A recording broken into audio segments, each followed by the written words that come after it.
So The Roses was directed by Jay Roach, the man who brought you the Austin Powers trilogy, as well as Meet the Parents. A lot of very good comedy in there. And it's got a pretty good cast here. You got Benedict Cumberbatch, Olivia Colman, both of whom at least have Oscar nominations to their name, along with Andy Samberg, who I find very funny. Cumberbatch and Colman play Theo and Ivy, a picture-perfect couple, and it seems like life is extremely easy for these two. Successful careers, a loving marriage, great kids, but a tinderbox of fierce competition and hidden resentment soon emerge when Theo's career nosedives and Ivy's own ambitions take off. Now, Tony McNamara's screenplay is actually based off of a book that came out in 1981 by William Adler. Now, this book was titled The War of the Roses, which honestly makes sense, but in further research, there's actually another movie that came out back in 1989 of the same name, directed by Danny DeVito, also starring him and Michael Douglas. So yes, this is a remake.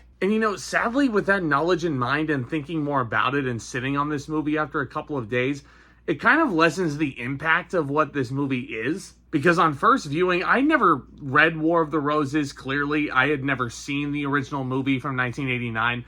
So I was going into this pretty blank. I had seen a few of the trailers. I thought it looked like a pretty weird thing for a comedy. And I say weird only because it didn't feel like a comedy necessarily. You know what I mean? But that's because a lot of this screenwriting and a lot of the dialogue that comes through The Roses, it's dark as hell. If you do not go into The Roses expecting some sort of satire or dark comedy, you're going to think this is one of the worst movies of the year. I'm just going to tell you that much right now. But on first viewing, as someone who was not familiar with the story, as someone who did not see the original film, did not know this was a remake, this movie, it caught me and my girlfriend completely by surprise. Because a lot of the stuff that was being said, you wouldn't necessarily say out loud in real life. If you had a filter and you were smart, you would keep these things to yourself. But some of the situations these characters get into are just so ludicrous that it's like, why would you say these things? But sure enough, you wouldn't have a movie if these characters did not say these things. Benedict Cumberbatch and Olivia Colman are both brilliant actors. Olivia Colman, I believe, holds the Oscar win for The Favorite, if I'm not mistaken.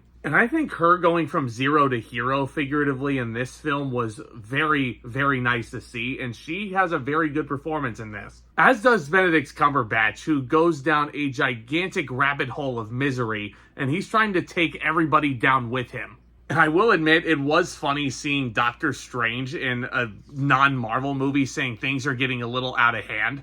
I don't know, it kind of made me snicker a little. And how crazy is that Benedict Cumberbatch is now at the point where he is as famous as he is because of Marvel, that like I can't really see him as anything else other than Doctor Strange. But man, he is still phenomenal in this film. Both he and Olivia Colman share great chemistry with one another. I will also say, Andy Samberg in this movie, pretty freaking diabolically hilarious. And I've been following Andy Samberg for a long time, ever since the late 2000s, even before Brooklyn Nine-Nine when he was the main character in that. I love this guy as a comedic talent. He is just so much fun to watch.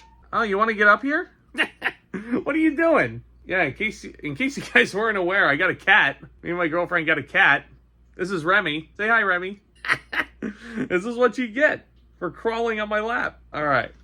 There you go, buddy. Oh yeah, I'm keeping that all in. Don't you think I'm cutting that? So yeah, even with the knowledge that this movie is a remake, and yeah, not all the jokes land, particularly on the part of Kate McKinnon, who I was never really a big fan of. And yeah, I know I just praised Andy Samberg for his work on SNL. That's where Kate McKinnon got her start too. But I don't know. I mean, I know the point of her character is to make the audience a little bit uncomfortable, but I don't know. I think a lot of her delivery was just a bit too on the weird side for me. Maybe that's the point, but as a first viewing of this story, it's making me curious to go back and read the book. I want to read the book. The movie's very well directed. It's very sharply written. Tony McNamara's writing is just pitch perfect in this. Because again, it really does not feel like this man has a filter when he has a pen in his hands writing this.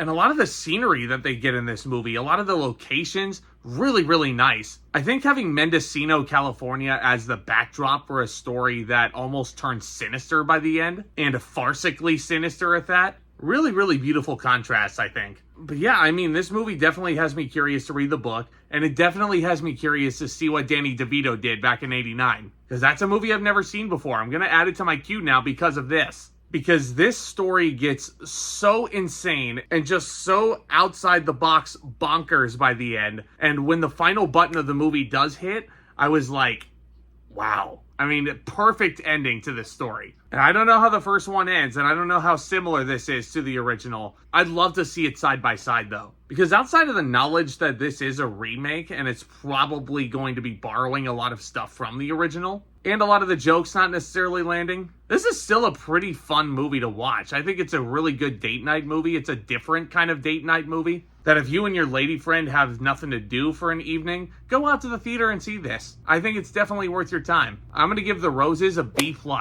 Let me know, though. I'm definitely curious, because, again, I've never heard of this story. Let me know what your thoughts on The War of the Roses is down in the comment section below. Did you guys start with the book? Did you start with the movie from 1989? Or did you start with this movie like I did? I love getting in front of this camera and talking all things movies in the entertainment world as well. Hit that subscribe button if you're new and tap that thumbs up as well. That would be greatly appreciated. Stay tuned for more exciting videos hitting this channel very soon. I've got a very fun review planned for the start of football season this week. And I think I can also say, with a particular show that is opening up in my life, those of you who've been keeping up with me on other parts of my socials, yeah, there's going to be a special review to open up this year's Halloween special, so stay tuned for that. And I will also leave a link in the description box below, but Lindsay and I did open up the second channel, the ZNL Magic Crew. We've got a few videos uploaded, some quick first thoughts on certain movies that we were seeing together, and a lot of cool stuff coming down the pipeline from both of us. So if you want extra, check that channel out. Lots more to come. Thank you so much again, my friends. Y'all are the best. And with all that being said, Back Talk, commence.